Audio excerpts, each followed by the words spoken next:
લખપત તાલુકાની દોલતપર સીટ પર કોંગ્રેસ પાર્ટીના વિજયી ઉમેદવાર પ્રતિનિધિ જત કરમખાનના ભવ્ય વિજય બાદ સમગ્ર તાલુકામાં આનંદ અને ઉત્સાહનો માહોલ જોવા મળ્યો હતો। આસપાસના ગામોના આગેવાનો અને કાર્યકરો ઉપસ્થિત રહ્યા હતા। વિજય બાદ આયોજિત આભાર વિધિ કાર્યક્રમમાં મોટી સંખ્યામાં તાલુકાવાસીઓ, કાર્યકરો, મિત્રો અને પાર્ટી હોદ્દેદારો જોડાયા હતા। કાર્યક્રમ દરમિયાન જનતાનો દિલથી આભાર વ્યક્ત કરવામાં આવ્યો હતો। વિજય પ્રતિનિધિ જત કરમખાને પોતાના સંબોધનમાં જણાવ્યું હતું કે આ જીત વ્યક્તિગત નથી પરંતુ સમગ્ર જનતા અને વિકાસની જીત છે।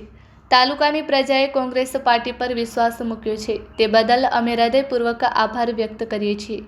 તેમણે આગળ જણાવ્યું કે તાલુકાના માર્ગ, મકાન, પીવાનું પાણી, આરોગ્ય, શિક્ષણ અને રોજગાર જેવા મહત્વના ક્ષેત્રોમાં સર્વાંગી વિકાસ માટે સતત પ્રયાસો કરવામાં આવશે અને બાકી રહેલી સુવિધાઓને પ્રાથમિકતા આપવામાં આવશે। કાર્યક્રમ દરમિયાન કોંગ્રેસ પાર્ટી વિકાસની જીતના નારા સાથે કાર્યકરોમાં ભારે ઉત્સાહ જોવા મળ્યો હતો। સમગ્ર વિસ્તારમાં પ્રજા ખુશી વ્યક્ત કરી રહી છે અને આવનારા સમયમાં વધુ વિકાસ કાર્યોની અપેક્ષા રાખી રહી છે। અંતમાં વિજય પ્રતિનિધિ વિશ્વાસ વ્યક્ત કર્યો કે અમે દરેક તાલુકાવાસીના પ્રશ્નો માટે સદાય તત્પર રહીશું અને વિકાસના માર્ગે તાલુકાને આગળ વધારવા માટે પ્રતિબદ્ધ છીએ। Report by Adam Notiyar, Kutch care TV news.